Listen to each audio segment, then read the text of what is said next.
Halo anak-anak dan remaja misioner yang dikasihi Tuhan. Berjumpa kembali dengan Kakak Ani dalam Do Re Mi, doa dan renungan misioner bersama sekami Paroki Santo Petrus dan Paulus Argapura pada hari ini Selasa 19 Agustus tahun 2025 merupakan pekan biasa ke-20.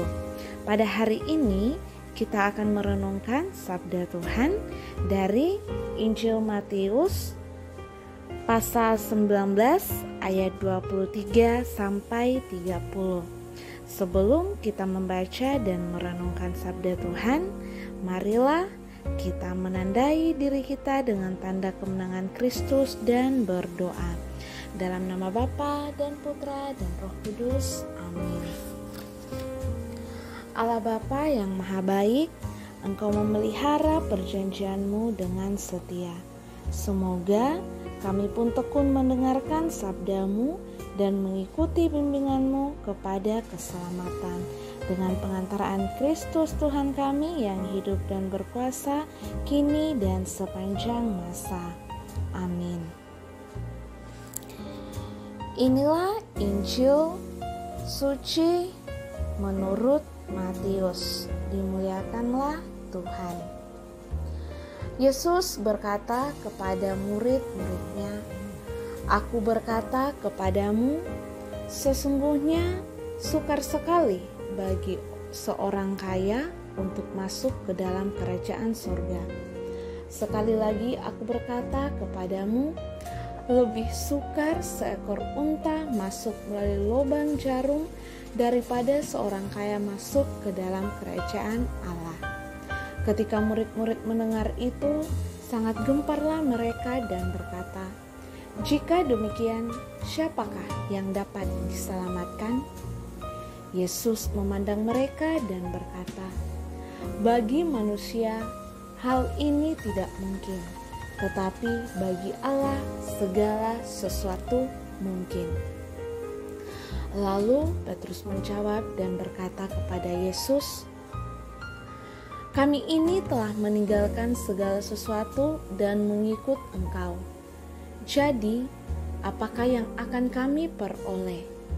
Kata Yesus kepada mereka, "Aku berkata kepadamu, sesungguhnya pada waktu penciptaan kembali, apabila Anak Manusia bersemayam di tahta kemuliaannya, kamu yang telah mengikut aku akan duduk juga di atas 12 tahta untuk menghakimi ke-12 suku Israel.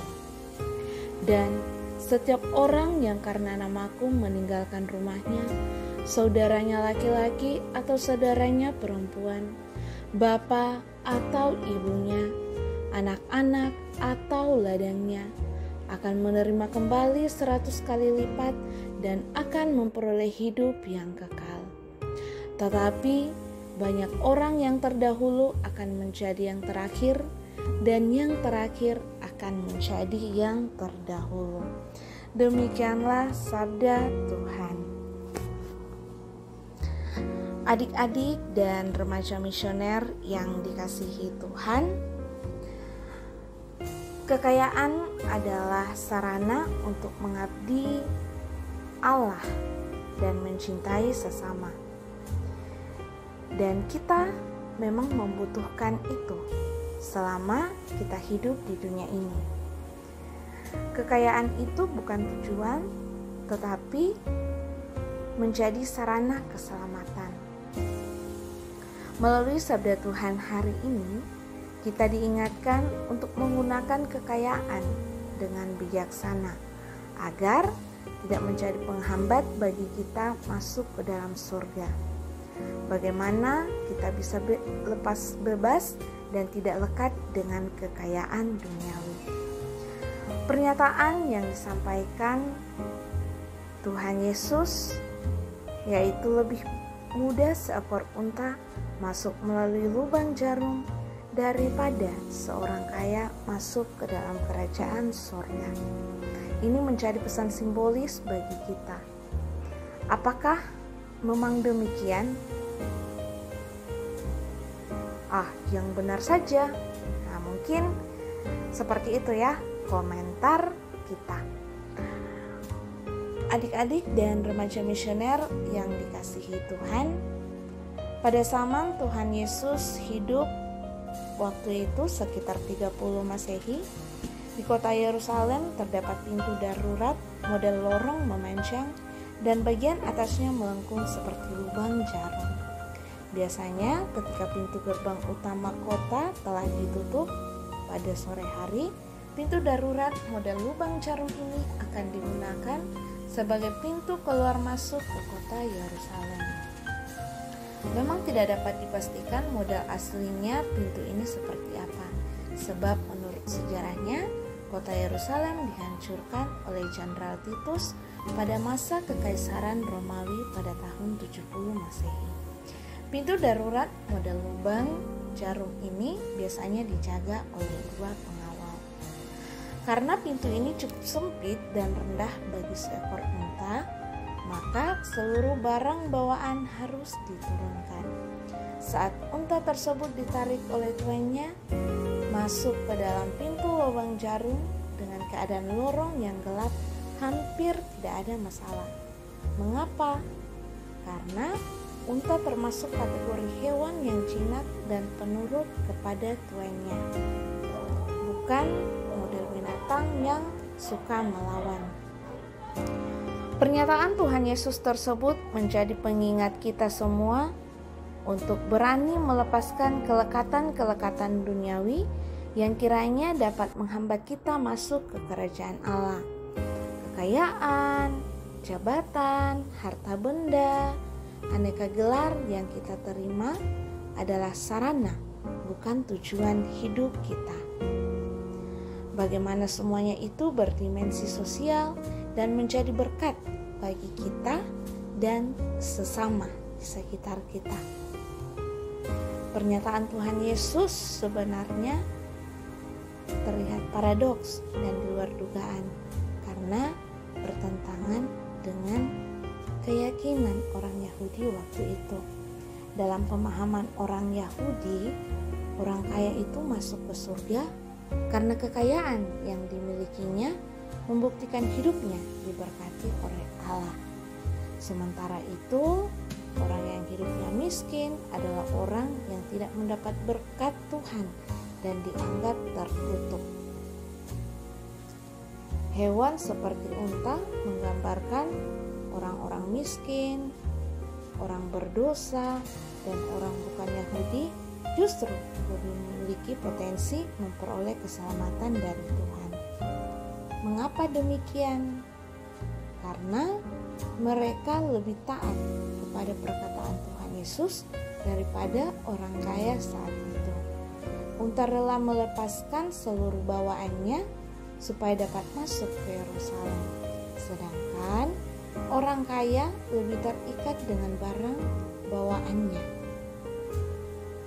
sehingga tergolong lebih sulit untuk masuk kerajaan Allah. Untuk itu, mari kita selalu mensyukuri apapun yang kita miliki.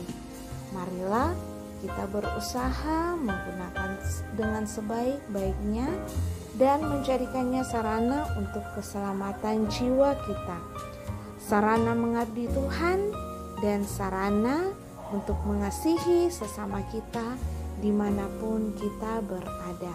Semoga demikian. Marilah kita berdoa doa anak misioner.